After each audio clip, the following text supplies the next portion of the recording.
It was Homo habilis who was the first to make stone tools. These primitive choppers made from pebble with a few blows were still real tools for carving meat, whittling wood, defending from predators, and killing prey. Man was now armed. Life in the trees was left for good, and the savanna promoted forward movement. Perhaps our love for travel and exploration dates back to those times. The world was perilous, but intelligence made it possible to overcome difficulties.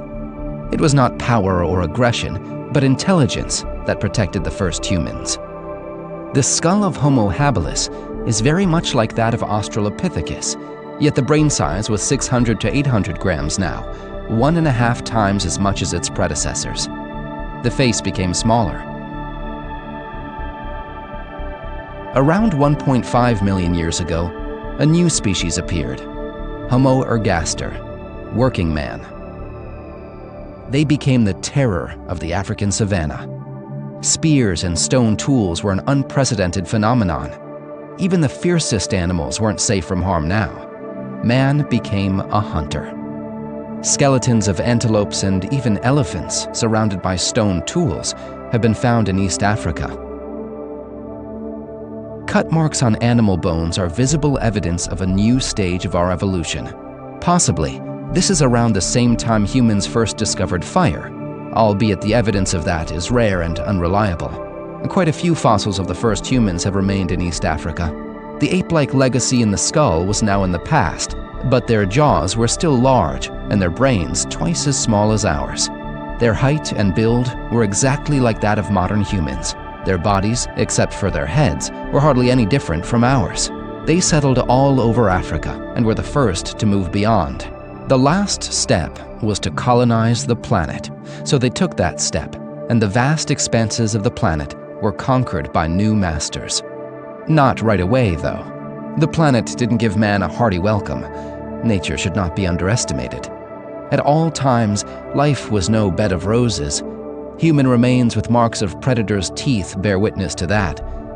Yet it was hardship that engendered and fostered reason.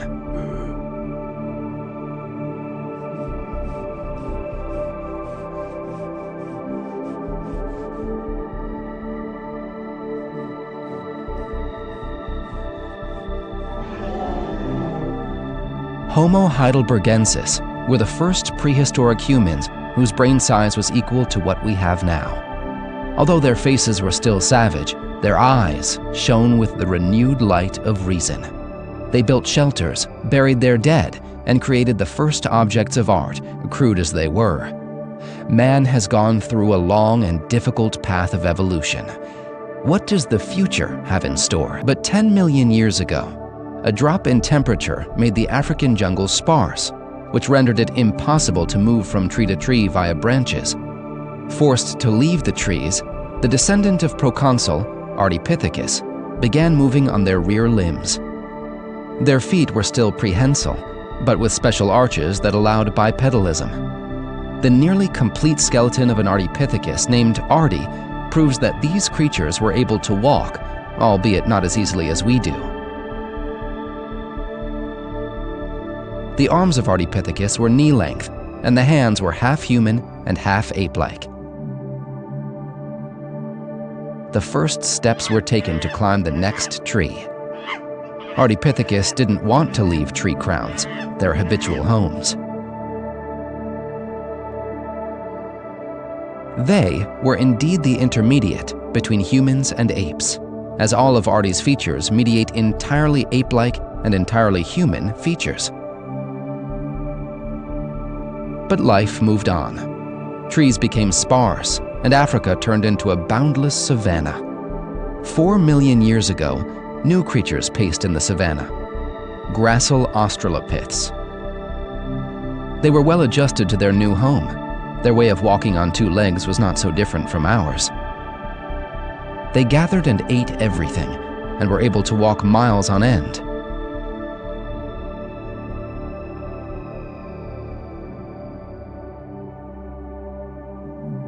They formed cohesive groups, which allowed them to repel any danger. Moreover, they were curious. Their skull was still ape-like, with an obtrusive muzzle and receding forehead. At first glance, it is hard to detect our features, but the head was held on the upright neck, the canine teeth got smaller, and the brain bigger. 3 million years ago, Australopithecus afarensis of East Africa evolved into the first humans. 2.5 million years ago, our ancestors crossed the Rubicon of brain size, 700 grams. The first representative of our genus, Homo habilis, handyman. He got his name for a reason. It was Homo habilis who was the first to make stone tools. These primitive choppers made from pebble with a few blows were still real tools for carving meat, whittling wood, defending from predators, and killing prey. Man was now armed. Life in the trees was left for good, and the savanna promoted forward movement. Perhaps our love for travel and exploration dates back to those times. The world was